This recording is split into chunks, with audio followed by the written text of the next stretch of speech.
How do you react when things don't go the way that you expected them to? Is the interruption of a family member, of a friend, really an interruption? Or isn't it an invitation to pivot? What truly nourishes us and keeps us happy? And what is old societal patterning? What keeps us caught in the web? What makes us neglect ourselves so long? The creepy crawlies can wriggle their way back in.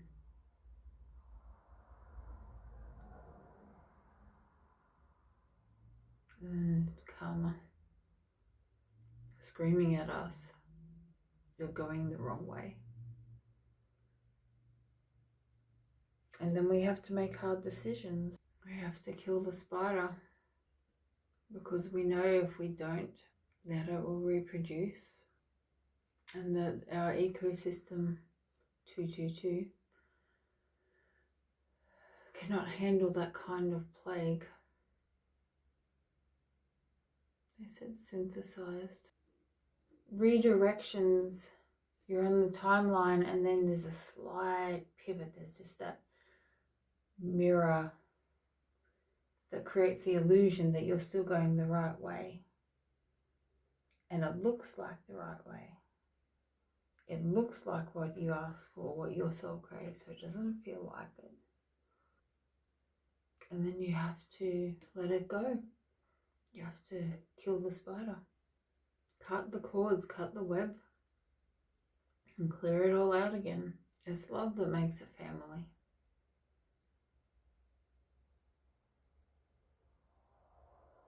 And it's love of self that decides who's in your family.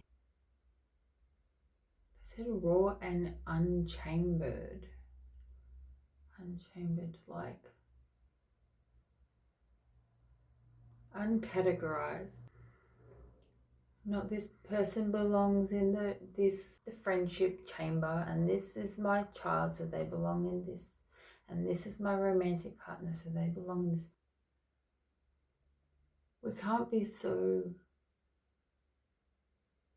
constrictive and controlling if we expect flow.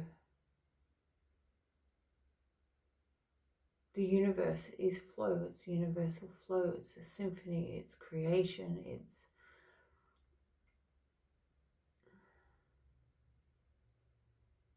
destruction. There's no creation without destruction. To polish a gemstone, you must grind away to be able to see inside. To create a painting, you have to destroy the perfect face of the canvas. To create a better life, you have to destroy the relationships that keep you constricted, restricted, and drained. Moonlight lady, come along with me. So now that you've probably killed your spiders, cleaned out the cobwebs, what's going on? What next after this silence? After all the spies have been shot, it's just work you don't have to do. Yeah, that's what I felt. Be still, primrose. Be still and pave the way for all that you have desired. There's that moon. So thank you for the confirmation. After the stillness. No, we're not allowed to know about after the stillness. Okay. Well, that's what faith's about. Faith that it was all for something. and that it will come, but that we don't know what form it will come in. We might have an inkling, or we might have desires, but for now, in the stillness, is there something that we could focus on for those of us who are not being good at being still? And in without withhold, they said. Spring showers wash over you, revealing a decision awaiting its flowers.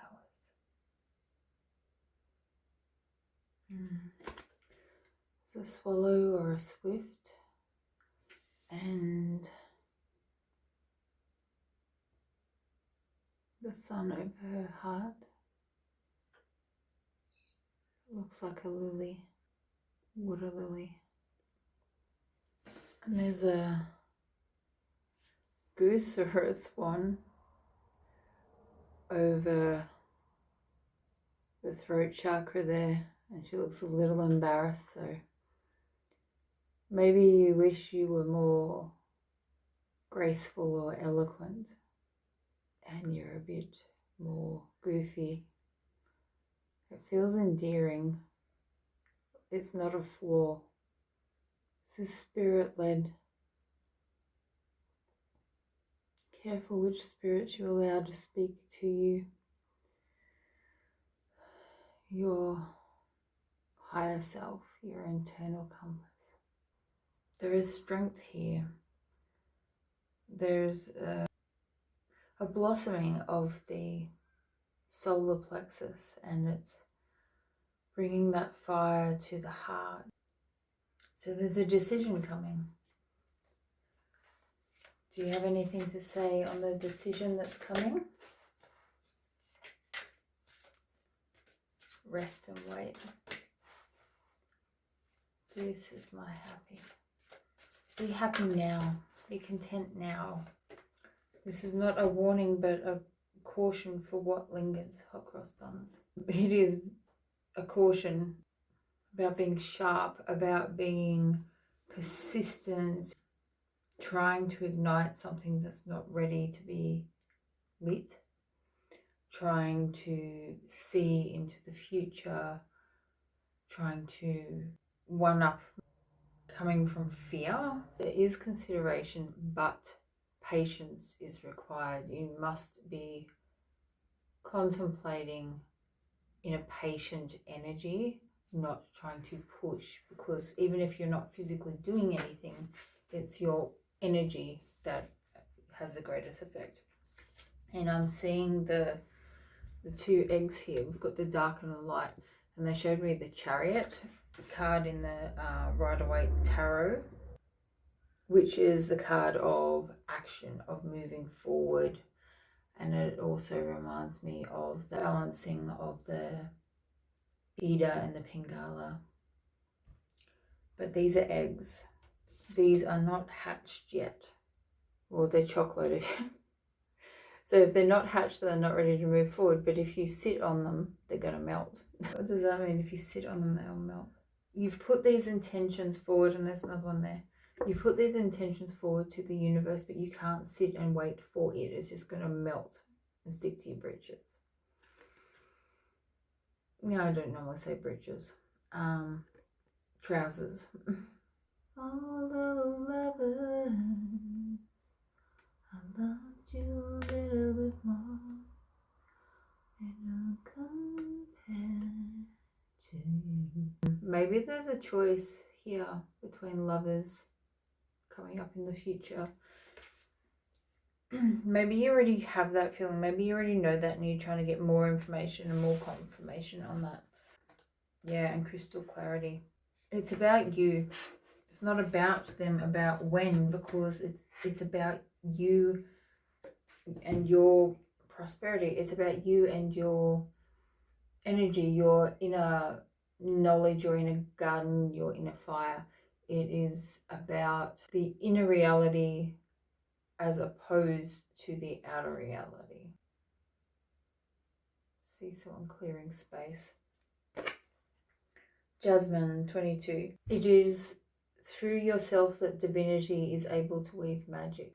You've got your guides here protecting, and you have your guides here creating, and it's not ready to come through yet. You haven't drawn it all the way through. Nest eggs. There's a fox in the background. I'm hungry like a wolf. So there's energies, entities, people that would feast on these baby bunnies if they were born too early. It's not just the child that's prepared through birth, through pregnancy. It's the mother as well. It's the nest. Who are you including in your nest? Oh, I swear that wasn't there before, but I didn't see it before. I didn't see before that there is one right near her neck, right near, whispering her in her ear, and a couple more leaps, it'll be right there, devouring what you worked lifetimes to create. If you push too fast, don't let other people tell you how, and that you have to push, because this is a call to rest 2202, and this is 22. Rest is sacred. Cultures that weren't westernized, more of the tribal cultures, they know the value of rest. 2222. That's my timer. If you're watching this, I've probably edited it.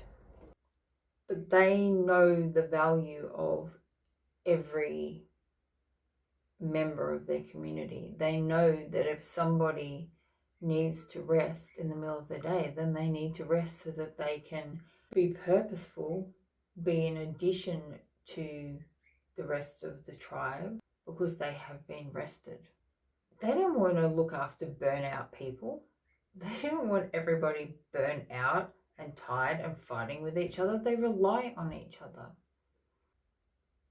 Change who you consult. Change who you're allowing in your ear. This could also be false spirit guides. They could be entities. Your higher self can absolutely allow in beings that you'd rather not deal with for lessons, for in discernment or whatever. Who have you got speaking in your ear? Who is about to trample on your growth? Who's about to block out your light and kill your creation? I'm not talking about physical children here, just to be clear. Yeah, they're saying entity extraction. Who's in your hair? Literally had to do a cleansing of my hair because I had someone's jealousy in there, that they envied my hair. They like the way my hair is. They can't achieve the same style. They told me that. My scalp went to hell. Like, my skin turned bad like theirs, and I was scratching, and I'd had the invitation to get, like, do a Reiki to clear my hair, and I'm like, oh, what a lot of nonsense. And that was while I was still friends with them. And then when I stopped that relationship, I cut cords, the invitation came up again to do the clearing for the hair and the scalp. And then the next day, my scalp was 80-90% healed. Sounds crazy. If it hadn't happened to me, I would have thought it was as well. So maybe that's something very specific. Maybe you need to do hair cleansing ritual or hair cut. Cutting your hair can release some ancestral lack, like they just said. It really depends. Some belief systems say that you shouldn't cut your hair. Some say that you should. Some say you shouldn't have hair at all. It's really up to you. I just got a pain in my heart of something about ancestral abandonment. Sometimes we are called to stop practicing ourselves what our ancestors taught us. Every way of being through the Piscean ages, Piscean, some worse than others. Yeah, I just heard misogynistic practices. You have to do what's right for you, not because someone on YouTube tells you to. Something to consider, but if it's triggering you, That's a good thing.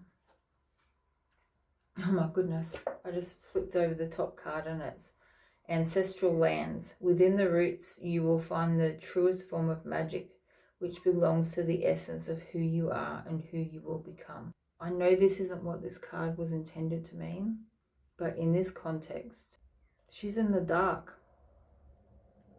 She's entombed in the grandmother tree, which grandmother trees I'm very respectful of. There's entities here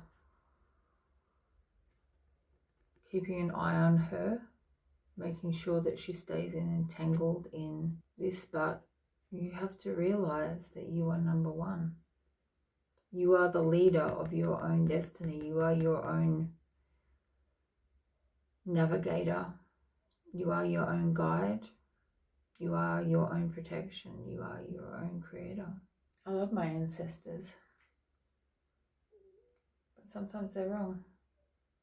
Not wrong for them, their path was their path, but wrong for me. Birds will be singing sad, sad song. Maybe you don't want to go home for Christmas. Maybe you're not welcome home for Christmas, 30-30. Maybe you don't believe in Christmas in any way, shape or form. I just heard truest heart. I feel like see all these, I suppose they're supposed to be flowers, but to me they're looking like stars hanging off the ancestral tree. Every single ancestor had their chance to shine, to be who they wanted to be, who they needed to be, to experience what they came to experience. And whether they did or not is not yours to carry. Do not do not shoulder our burdens. Do not shower us in gifts when you are burdened with trust issues. Do not reclaim ancestral lands when they were not yours to begin with. Do not validify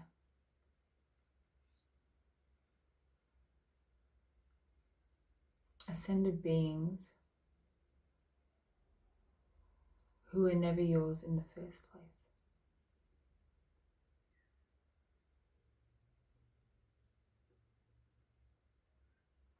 Your lack requires trust in the processes of God and Gaia, not the reclamation of lands through force and gunfire. We assure you there is no need.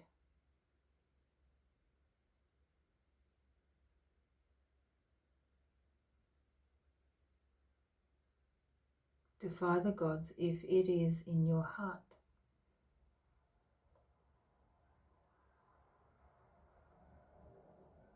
Defy all those who make you stand against yourself.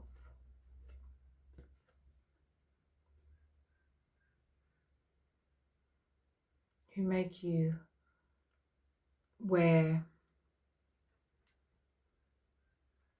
symbols or particular type of clothing, uniform.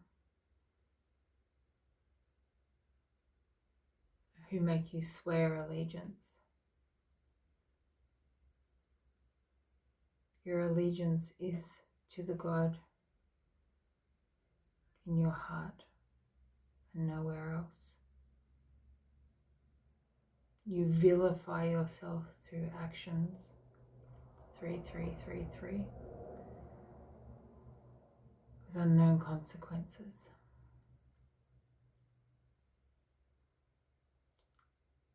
The stars are hidden in the moonlight, which is just a reflection of the sun. Make sure you're not looking at reflections. Make sure you're looking to the sun, the stars, because they have their own light. They shine their own light. They don't borrow it from others. This is why the moon is a symbol of illusion, ever changing, ever grasping. The pink moon, your tongue will illuminate the spaces within your thoughts that need evolving. And it's got like the witch's wheel of the year written out here, like Lammas and Samhain and all that. And then there's a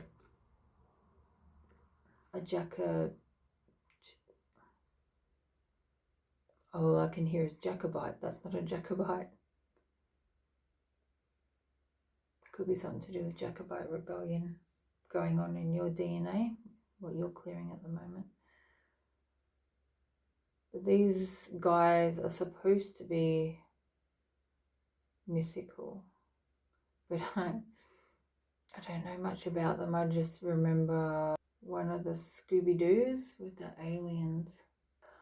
In that movie, the aliens were disguised as a woman and a golden retriever, and